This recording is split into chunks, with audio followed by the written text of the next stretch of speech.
J.W. McRae braked at the stop sign where St. Charles dead-ended at Clark Tower Road. He shifted his pickup into park and rested his forearms atop the steering wheel, his chest constricting. If he didn't know better, he'd think he was having a heart attack. But he did know better. His body was simply reacting to the memories this town always dredged up. He would never admit, to anyone but himself, the fear he felt at returning to Winterset. It was a good thing he was alone in the truck, because his white knuckles on the steering wheel would have given him away. He rolled down the passenger side window of the dusty Dodge Ram and looked out at the billowing clouds that floated in a clear blue sky above the county road. He could turn left onto Clark Tower Road and wind his way back to the interstate, pretend he'd never been here, and never return. If it wasn't for Rena, the daughter-in-law he'd met only once, he would be back in Kansas City, oblivious. Oblivious! He could hear Char's shrill voice even now. You don't have a clue, do you, J.W.? You're oblivious. And he had to admit, the woman had been right.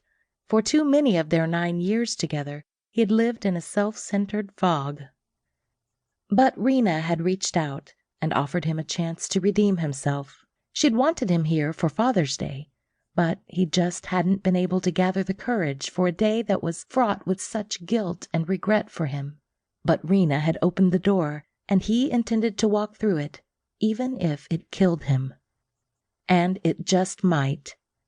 He sucked in a deep breath, turned the steering wheel to the right, and hit the gas. Since the day Char sent him packing, he'd set foot in Winterset exactly twice.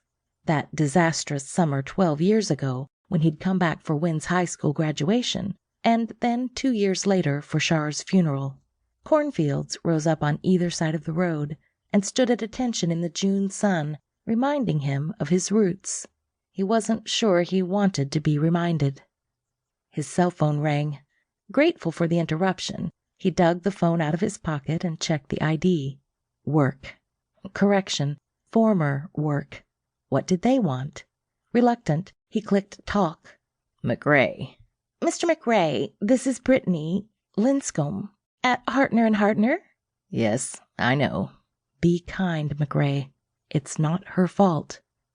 Oh, well, anyway, Mr. Hartner, Matt, is working on the Citizens Bank project, and he wondered if you could answer a few questions to get him up to speed on the project. Would you have a few minutes for me to go over a list of questions he sent? J.W. stared straight ahead, his jaw gaping. Were they serious? Matt Hartner had some nerve, and apparently no guts if he couldn't even make the call himself. Thanks to that weasel, J.W. had all the time in the world, the rest of his lousy retired life. But it would be a cold day in Tucson before he'd talk to Matt Hartner through his assistant.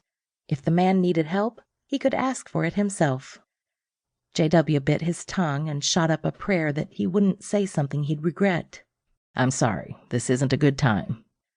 He punched end and tossed the phone onto the passenger seat beside his camera bag, feeling his blood pressure ramp up. His boss's nephew had dismissed him, called it early retirement, and a week later, from what J.W. heard through the office grapevine, moved into his corner office at the Kansas City firm. They'd thrown him a bone with the offer of consulting for them, and he hoped he hadn't just put the kibosh on that. Though he doubted it. Matt Hartner didn't know the first thing about being an ad exec.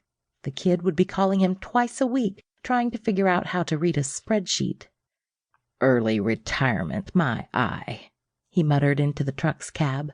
He had made decent money as an account executive at the advertising agency, and he'd been frugal and invested well. But he was at least 5 years from the comfortable retirement he'd planned toward, and at his age, he'd be lucky to get an interview, let alone a new job.